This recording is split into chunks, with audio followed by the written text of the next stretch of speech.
Hey guys, what's up? Welcome back to the Fantasy Fanbase channel. My name is Joey, and today we are going over Unraveled, but 4 months later. Now that we've all read it, we've all have given it some time to kind of marinate in our heads, in our brains. Our thoughts have kind of been settled down from our initial expectations. We've had time, maybe people have reread it. I'm sure you guys have some of you guys have reread it a whole bunch of times. Basically, we're just going to reflect on the book, give it a proper review now that it's been 4 months later. And if you're excited for this video, make sure you leave a like and subscribe. And when you're done watching, comment down below your thoughts on Unraveled. I want to hear your review. Do you agree with what I said? Do you have a totally different opinion? I want to hear it. So first, let's go into the extremely high expectations that this book had. So first, we know we had a crazy wait for Unraveled, and we know it was a little bit disappointing hearing that it was only going to be around 400 pages. You know, it's cool that it was from Keefe's point of view. It did get delayed like a month or two, but I know that doesn't really matter in the grand scheme of things. But overall, I feel like the whole KotLC community had extremely high expectations for this book that was supposed to be not a filler book, but a book for Keefe to kind of explain what had happened. And I knew, like, going into it, we were going to get a lot of cool reveals, and we did. But for some reason, I wrongfully had this expectation, you know, we were going to learn these crazy things, you know, who Sophie's dad is, like stuff like that, which I knew like she wouldn't really put in this book, but that's just what the expectations were. You know, she kind of did that to herself at this point, because like every new book, people expect a crazy twist, a crazy this, crazy that. So basically what I'm trying to say is it was kind of hard to live up to. Like, it was already going to be impossible to live it to the expectations that she set for the book. So first thing, you know, the biggest thing is that Alvar is back. This one wasn't that surprising, and I'll let you guys know why. I kind of had this, you know, inkling that he wasn't actually dead, because when Shannon kills off a character, she always does it with a scene with the character in the scene, like a death scene. You know, that makes sense, it's dramatic. Not many characters actually die in the series. So when Alvar was just left, I remember he was very sick because of the thing that happened in flashback or whatever, and he was super duper sick, and he's like, I'm probably gonna die soon, let me go.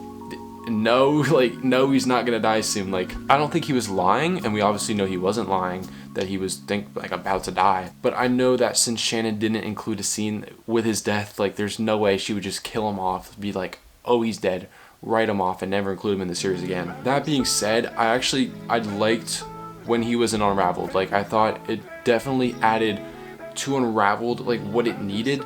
Like, cause could you imagine Unraveled without Alvar? The book would be so like empty unless she added in another like human like friend that kind of would play the same role as Alvar did, but it doesn't really hit the same with if it's not like a character that we already know. So I think adding in Alvar and completing kind of his storyline was cool, and I also thought it was cool how Alvar just kind of likes being pretty much just a human. I think that was cool, actually. And I think at this point in the book, the books are mainly more focused on how the characters develop and how they change and they grow compared to just like how the plot is moving. And so if you go into how Shannon is characterizing Keefe throughout this book, it definitely does change a lot, and we gain a lot of new insight into other characters, which I really love, especially when I talk about Lord Cassius. But first, with Keefe, you can definitely see how he gains control of his ability. Obviously, he works his way up to talking, and it's all good, it's all great. But I like what Shannon does with Lord Cassius. I can't stress this enough. If you guys have been listening to me talk about Lord Cassius, I've been saying this for years, that I wanted to see a Lord Cassius redemption arc, and I had a feeling it was coming. Like, she's been hinting at it before, but this was the thing I think that finally pushed people over the edge to feel like that Lord Cassius has been manipulated by Gisela the entire time to be like this kind of overbearing, super strict parent.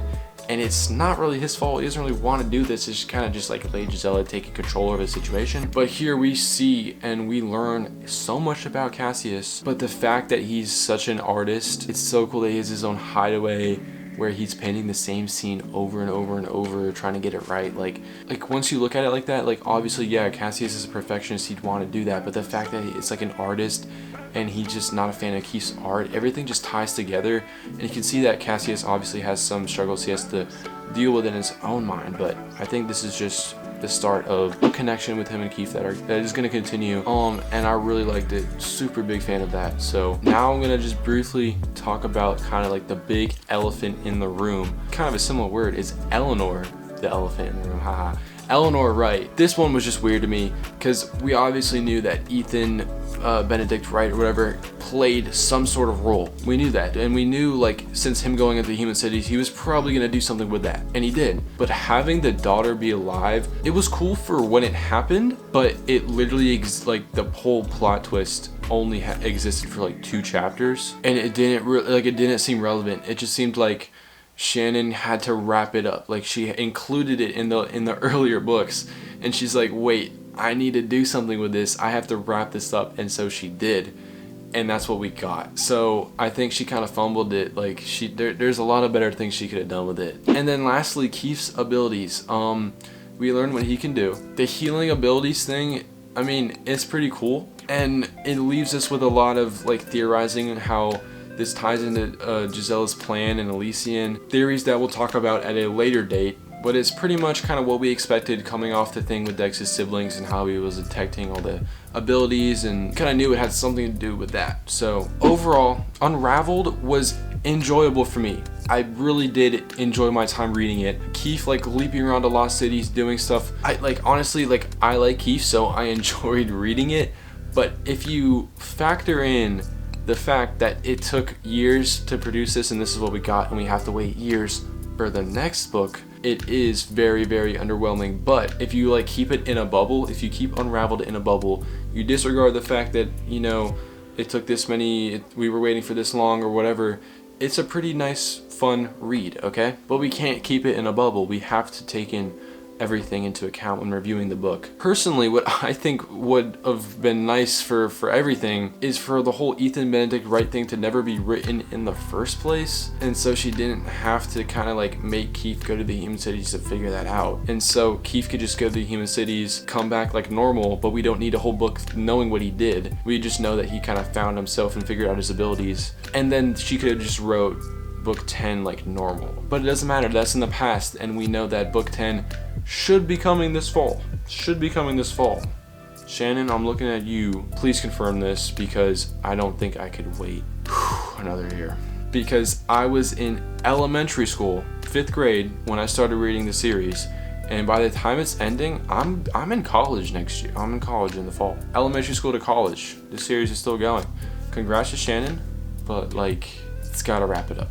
That being said, I'm still excited for the resolution, because this can go a whole lot of different ways, and I have no idea what's gonna happen, and I hope it's a super long book just so everyone can be pleased. I still haven't given it like a proper like review out of blank stars. I'm gonna go out of 5 stars. I'd say like a 3.9, because I don't want to give it a 4, but like it's almost there. And that is gonna wrap up this video, but I want to hear what you guys think. If you disagree with me, I really want to hear your opinion. So please leave a comment below, or you can just ask a question to everyone. Start a big discussion in the comments. I want you guys to discuss Unraveled now that you've had time to think about it. It's been in your brains for a really, really long time. But that's gonna be it. Make sure to leave a like and subscribe to the Fantasy Fanbase if you want more videos about this. Remember, we are now posting videos about all books, so go check our videos if you're interested in Harry Potter, Percy Jackson, etc., but still doing KotLC. Don't worry about that, and whenever there is any news surrounding book 10 or the movie, we will be the first to let you know.